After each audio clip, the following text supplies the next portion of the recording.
नमस्कार दोस्तों, स्वागत है आप सभी का हमारे चैनल सुविद्या में। आज की क्लास में हम बात करने जा रहे हैं नोबेल प्राइज विनर्स 2021 की। तो देखिए, नोबेल प्राइज विश्व के सर्वोच्च पुरस्कारों में से एक है। दुनिया भर से विजेताओं का चयन इसके अंतर्गत होता है। तो हम कह सकते हैं कि कई मायनों में यह बहुत ही ज्यादा मायने रखता है। अगर हम बात करते हैं इसकी शुरुआत कैसे हुई, तो स्वीडन के जो वैज्ञानिक थे अल्फ्रेड नोबेल, उनकी याद में 1901 से अनेक क्षेत्रों में यह पुरस्कार दिया जाने लगा। अगर हम बात करें मुख्य रूप से, तो 5 क्षेत्रों में शुरुआत में यह दिया जाता था, लेकिन 1968 से अर्थशास्त्र में भी इस पुरस्कार को प्रदान किया जाने लगा। तो अब चलिए हम बात कर लेते हैं कि 2021 में कौन कौन से विजेता रहे हैं जिन्हें यह पुरस्कार दिया गया है। तो अगर मैं बात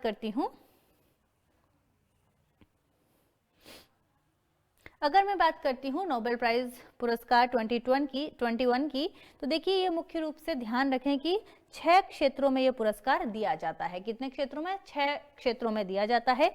शांति का नोबेल प्राइज, साहित्य के क्षेत्र में, रसायन विज्ञान के क्षेत्र में, भौतिकी फिजिक्स के क्षेत्र में, मेडिसिन या चिकित्सा के क्षेत्र में और अर्थशास्त्र के क्षेत्र में। तो टोटल अगर हम देखें तो 6 क्षेत्रों में। मैंने अभी आपको बताया कि बाकी सभी जो पुरस्कार थे वो 1901 से प्रदान किए जाने लगे, लेकिन अर्थशास्त्र के क्षेत्र में 1968 से नोबेल प्राइज दिया जाने लगा है। तो ये कुछ महत्वपूर्ण बातें हो गई। इसके अलावा और महत्वपूर्ण बातें अगर हम देखना चाहें तो ये आप ध्यान रखें कि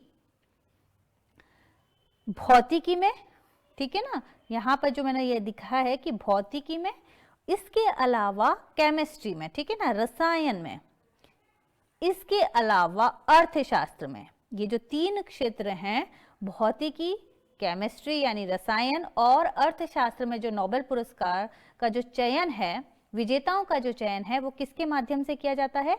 मैं यहाँ लिखना चाहूंगी royal Swedish academy, royal Swedish academy of sciences, academy of sciences के माध्यम से चयन किया जाता है विजेताओं का। इसके बाद अगर हम बात करते हैं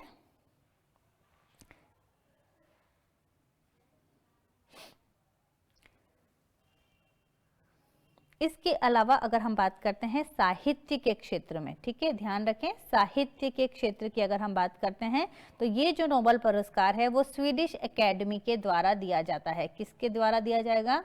स्वीडिश एकेडमी, स्टॉकहोम, स्वीडन के द्वारा दिया जाता है। और अगर हम बात करते हैं मेडिसिन के क्षेत्र की, चिकित्सा के क्षेत्र की अगर हम बात करते हैं तो वो दिया जाता है कैरोलिन इंस्टीट्यूट के माध्यम से। किसके द्वारा दिया जाता है? Karolinska Institute. तो कैरोलिन इंस्टीट्यूट स्टॉकहोम, स्वीडन में जो मेडिसिन के क्षेत्र में जो विजेता होते हैं उनके नाम की घोषणा की जाती है।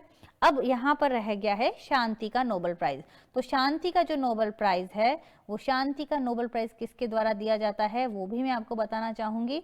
शांति का नोबेल प्राइज दिया जाता है नॉर्वे की जो संसद है उसके द्वारा, जो समिति जो चुनी जाती है उसके द्वारा दिया जाता है। तो नॉर्वे की समिति जो है, नॉर्वे की संसद की समितियां जो होती हैं उनके द्वारा शांति का पुरस्कार दिया जाता है। तो ये बहुत ही महत्वपूर्ण बात है कि किनके माध्यम से ये पुरस्कार दिया जा रहा है। तो ध्यान रखें, अर्थशास्त्र के बारे में अगर पूछा जाता है तो royal Swedish academy of sciences के द्वारा दिया जाएगा। बिल्कुल बिल्कुल सही है। नोबेल शांति का तो नॉर्वे की संसद के जो सदस्य हैं, कमेटी जो है, उनके माध्यम के द्वारा ये ऐलान किया जाता है। और चिकित्सा के क्षेत्र में कैरोलिन इंस्टीट्यूट के माध्यम से ये पुरस्कार जो है वो दिया जाता है। तो ये कुछ महत्वपूर्ण बातें हो गई। अब हम बात कर लेते हैं कि अलग अलग क्षेत्रों में किस प्रकार डिफरेंट लोगों को जो प्राइजेस हैं वो मिले हैं।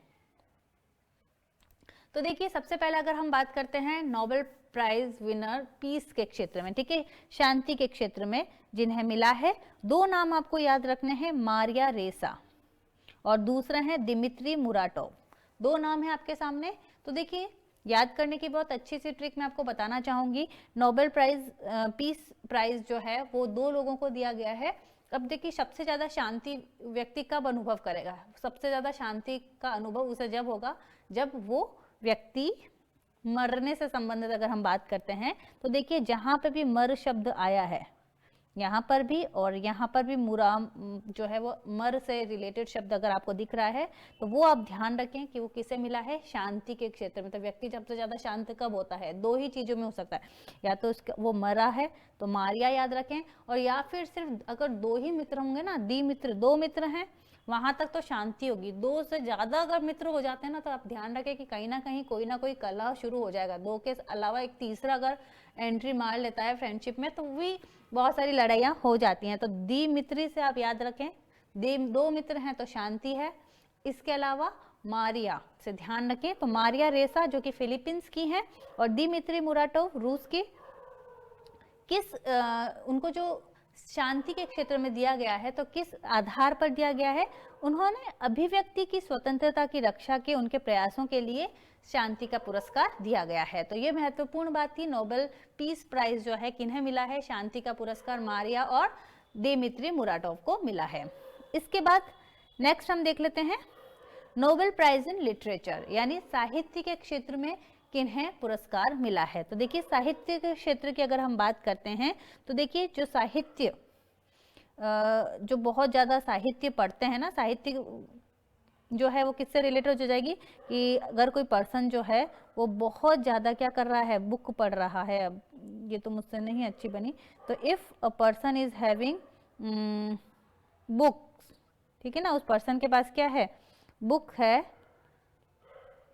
और क्या करेगा वो जो व्यक्ति दिन भर बुक्स को क्या करता है? घूरता रहता है, ठीक है ना, घूर रहा है वो बुक्स को, तो उसे क्या कहेंगे? गुरनाह से याद रखें। जो व्यक्ति घूर रहा है, साहित्य की किताबें को घूर रहा है तो गुरनाह। तो अब्दुल रज्जाक गुरनाह को पुरस्कार दिया गया है साहित्य का। उपनिवेशवाद के प्रभावों, संस्कृतियों और महाद्वीपों के बीच की खाई में शरणार्थी के भाग्य के अपने अडिग व करुणामय प्रवेश के लिए अब्दुल रज्जाक गुरनाह को साहित्य का पुरस्कार दिया गया है। तो ये दूसरी बात हो गई। तीसरा अगर हम देखते हैं नोबेल प्राइज इन केमिस्ट्री, ठीक है, रसायन विज्ञान की अगर हम बात करते हैं तो रसायन विज्ञान में 2 लोगों को मिला है। तो पहला नाम जो है वो ध्यान रखें, देखिए एक तो आप यह बेंजीन से याद कर सकते हैं एक व्यक्ति का नाम, तो क्योंकि केमिस्ट्री में ही बेंजीन होती है और यहाँ बेंजामिन लिखा है, तो केमिस्ट्री में आप अगर C6H6 आपने पढ़ा हो तो वो आप वैसे याद कर सकते हैं। पर देखिए केमिस्ट्री में क्या होता है, बहुत सारे केमिकल्स की लिस्ट को क्या करना पड़ता है? मिलाना पड़ता है। तो केमिकल्स की लिस्ट को क्या करना पड़ता है हमें? केमिकल्स की जो लिस्ट है उसको मिलाना पड़ता है, ठीक है। तो लिस्ट हो जाएंगे, एक तो बेंजामिन लिस्ट और दूसरा मैकमिलन। तो यहाँ पर दोनों नाम आपको इजीली याद हो जाएंगे। तो देखिए सबसे पहले हमने पढ़ा था शांति का पुरस्कार, मर शब्द से आप दोनों को पहचान सकते थे। उसके बाद हमने पढ़ा था साहित्य का पुरस्कार। साहित्य का पुरस्कार जो है वो आपने अब्दुल रज्जाक गुरनाह, ठीक है, गुरनाह से आपने याद कर लिया। तीसरा केमिस्ट्री में क्या होती है भाई? केमिकल्स की जो है लिस्ट है उसको मिलाना पड़ता है, उस आधार पर हम कर सकते हैं असममित ऑर्गेनो कैटालिसिस, ठीक है। कैटालिसिस क्या होते हैं? उत्प्रेरकों के बारे में उन्होंने बताया है। तो ये तीसरा पॉइंट हो गया आपका। चौथा अगर हम देखते हैं Nobel prize in physics, physics यानी भौतिकी के अंतर्गत जिन्हें प्राइज मिला है, तो 4 नाम है, स्यूकरो माने, क्लास हेसलमैन और जियोर्जियो पेरिसिक। तो यहाँ पर आप याद कर लें कि माना की क्लास पेरिस में है, ठीक है। माना की फिजिक्स की क्लास कहाँ है? पेरिस में है। तो माने आपको क्या मानना है? माने की क्लास फिजिक्स में, फिजिक्स की क्लास जो है वो पेरिस में है। तो एक तो माने हो जाएंगे, मानेब। दूसरा जो क्लास है फिजिक्स की, जो क्लास है, हम किसकी बात कर रहे हैं? फिजिक्स की बात करें तो माने फिजिक्स क्लास कहाँ पे है? पेरिस, इसे हमें याद कर लेना है, पेरिस में है। तो माने की क्लास फिजिक्स की पेरिस में है, तो मानेब हो जाएगा क्लास और पेरिसिक। जटिल प्रणालियों की समझ हेतु नोबेल प्राइज जो है वो फिजिक्स में दिया गया है। इसके बाद अगर हम 5वां देखते हैं नोबेल प्राइज इन मेडिसिन, चिकित्सा के क्षेत्र में अगर हम बात करते हैं तो चिकित्सा के क्षेत्र में तो जो चिकित्सा का क्षेत्र जो है, अगर हम बात कर लें किससे रिलेटेड हो जाएगा, हॉस्पिटल से। तो हॉस्पिटल में क्या किया है, जूली ने पटा लिया है। किसी को पटा लिया होगा, तो हॉस्पिटल में जूली ने पटा लिया। तो जूली याद रखें और एक पटा याद रख लेना। जूली ने हॉस्पिटल में क्या किया है, पटा लिया। तो मेडिसिन से रिलेटेड हो जाएगा जूलियस और पटा पाउटियन। तो डेविड जूलियस और अर्दिम पटा पाउटियन जो हैं वो नोबेल प्राइज इन मेडिसिन हो जाएंगे। ऊष्मा और स्पर्श के संवेदकों की खोज, ठीक है, रिसेप्टर्स की खोज की थी उन्होंने। जो स्पर्श के जो रिसेप्टर्स होते हैं उनकी खोज में इनका योगदान रहा है, इसीलिए इनको ये नोबेल प्राइज दिया गया है। छठा देख लेते हैं, इकोनॉमिक साइंसेज की अगर हम बात करते हैं, अर्थशास्त्र की अगर हम बात करते हैं, अर्थ विज्ञान की अगर हम बात करते हैं, तो देखिए अर्थशास्त्र जो है वो किस मेनली कहाँ से रिलेटेड होगा, तो आप याद कर लें it is related to banks, ठीक है ना, बैंक से याद कर लें एक तो। और बैंक में किसकी जरूरत होती है, डेबिट कार्ड की जरूरत होती है। तो इकोनॉमिक से रिलेटेड हम याद कर रहे हैं, अर्थ से पैसा का लेन देन की अगर हम बात करते हैं तो उसमें एक तो डेबिट कार्ड की जरूरत होती है। जोश के साथ हमें डेबिट कार्ड जो है वो बैंक में जमा करा देना चाहिए या बैंक से ले लेना चाहिए, जो भी आप बनाएं। तो इम्बेंस को इम्बैंक्स याद कर लें, ठीक है, बैंक्स, इम्बेंस, और जोशुआ जोश के साथ, और डेबिट कार्ड। तो ये तीनों किससे रिलेटेड हो जाएंगे, इकोनॉमिक साइंस से रिलेटेड हो जाएगा। इनका जो क्षेत्र रहा है वो श्रम अर्थशास्त्र से संबंधित रहा है। तो ये कुछ बातें थी जो हमने आज की क्लास में की हैं। तो यहाँ पर हमने आज बात की है नोबेल पुरस्कार 2021 के विजेताओं की सूची को एक शॉर्ट सी ट्रिक के माध्यम से समझने की कोशिश की है।